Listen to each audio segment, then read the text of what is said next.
आज हम इस वीडियो में जानते हैं पंडित धीरेन्द्र शास्त्री जी के बारे में। धीरेन्द्र शास्त्री जी को आज भारत में कौन नहीं जानता है, जिसे ज़्यादातर लोग बागेश्वर बाबा के नाम से भी जानते हैं। पंडित धीरेन्द्र शास्त्री मध्य प्रदेश के एक छोटे से गांव के अपना अध्यात्म शुरू किया था और आज भारत के घर घर में उन्होंने अपनी एक पहचान बना ली। बचपन से अध्यात्म में रुचि थी और दादाजी से शिक्षा ली थी।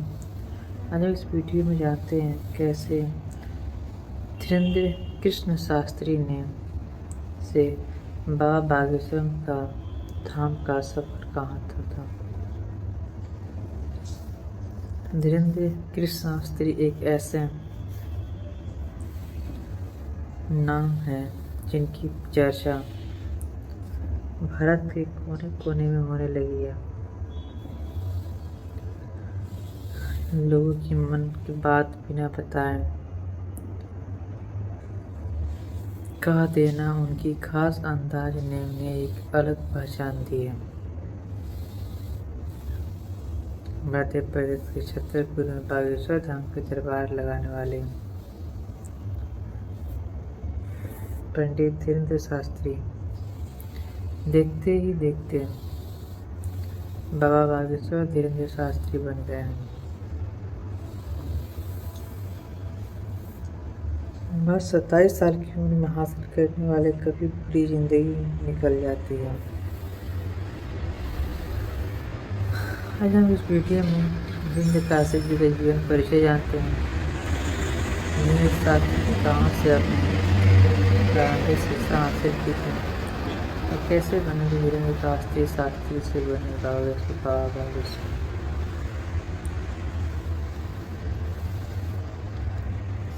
4 जुलाई 2023 को पंडित धीरेन्द्र शास्त्री का अपना 27वां जन्मदिन मना रहे थे। उनके जन्मदिन पर बागेश्वर धाम में खास तैयारियां की गई थी। उनके जन्मदिन पर आपको बताते हैं कि कैसे एक मध्यम वर्ग का लड़का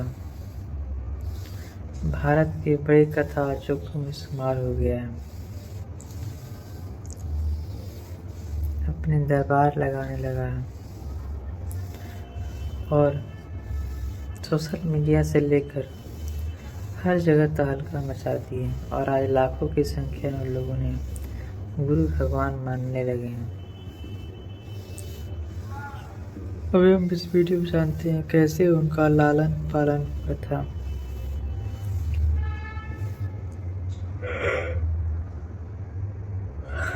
धीरेन्द्र कृष्ण शास्त्री का जन्म 4 जुलाई 1996 को मध्य प्रदेश के छतरपुर जिले में गढ़ा गांव में हुआ था।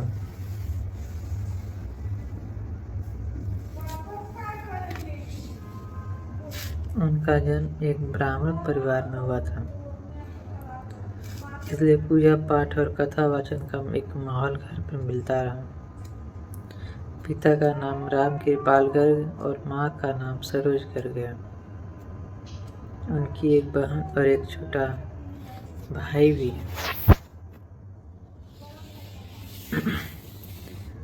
धीरेन्द्र शास्त्री ने शुरुआती जीवन अपने गांव में ही बिताया था। परिवार बिल्कुल ही मध्यम वर्ग का था, इसलिए इनका लालन पालन भी साधारण तरीके से हुआ था।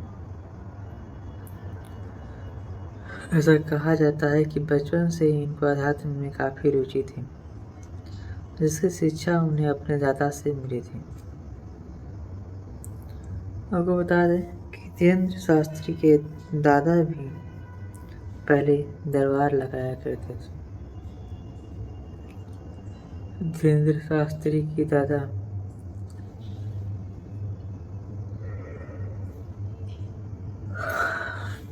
पंडित भगवान दास गर्ग ने चित्रकूट के निर्मोही अखाड़े से दीक्षा ली थी। बताया जाता है कि इनके दादा ने बागेश्वर धाम का जीर्णोद्धार किया था। वो भी इसी धाम में बराबर दरबार लगाया करते थे। उनके दादा सन्यासी बाबा को अपने गुरु मानते थे। बागेश्वर धाम में सन्यासी बाबा की समाधि मौजूद है। धीरेन्द्र शास्त्री बचपन से अपने दादा के दरबार में जाया करते थे और कथा सुनते थे।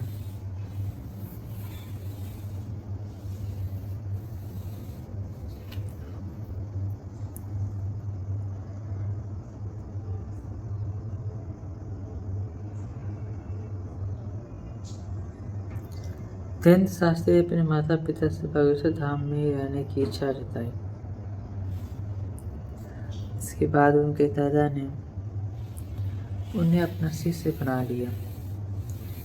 वहीं से उन्होंने कई तरह की सिद्धियां की शिक्षा प्राप्त की और बागेश्वर धाम की सेवा करनी शुरू कर दी।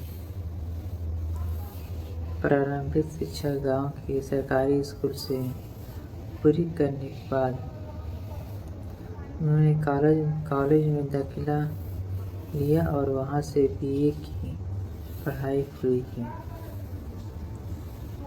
पढ़ाई में कुछ खास दिलचस्पी थी, इसलिए वे अपने दादा से भागवत कथा, हनुमान कथा, रामायण महाभारत का ज्ञान लिया और फिर दरबार लगाने लगे। धीरेन्द्र शास्त्री ने हनुमान जी की साधना शुरू कर दी और कम उम्र में ही उन्होंने बहुत सारी सिद्धियां प्राप्त कर ली। इनके हनुमान कथा कहने का अलग अंदाज लोगों के धीरे धीरे भाने लगा और देखते ही देखते उनके दरबार में भक्तों की संख्या बढ़ने लगी। इनके दरबार में मंगलवार को अर्जी लगाई जाती है। बताया जाता है कि लोग एक कागज में अपनी समस्या लिखकर उसे नारियल से बांधकर बाबा के दरबार में अर्जी लगाते हैं।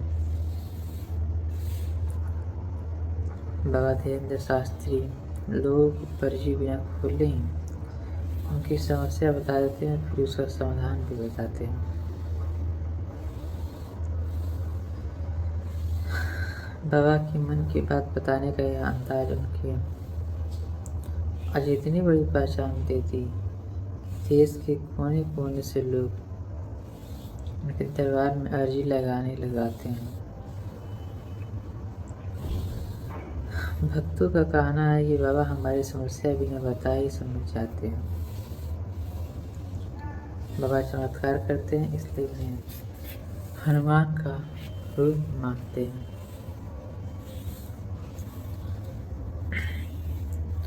अब बात करते हैं पहले वो चमत्कार करते कैसे हैं और बाबा क्या चमत्कार करते हैं, कैसे मन की बात बताते हैं। इस पर तो बहस जारी है, मगर उनको गुरु मानने वालों की संख्या में दिन प्रतिदिन इजाफा ही होता जा रहा है। इसकी वजह से जितनी ज़्यादा फैन फॉलोइंग उनकी बढ़ेगी, जितने ज़्यादा उनके भक्त बढ़ेंगे, उसकी वजह से अब बाबा धीरेन्द्र शास्त्री अलग अलग राज्य में दरबार लगाने लगे हैं। भक्तों की बढ़ती संख्या ख्याति देखकर उन्हें केंद्र सरकार ने वाईफाई डिग्री की सुरक्षा भी प्रदान की है।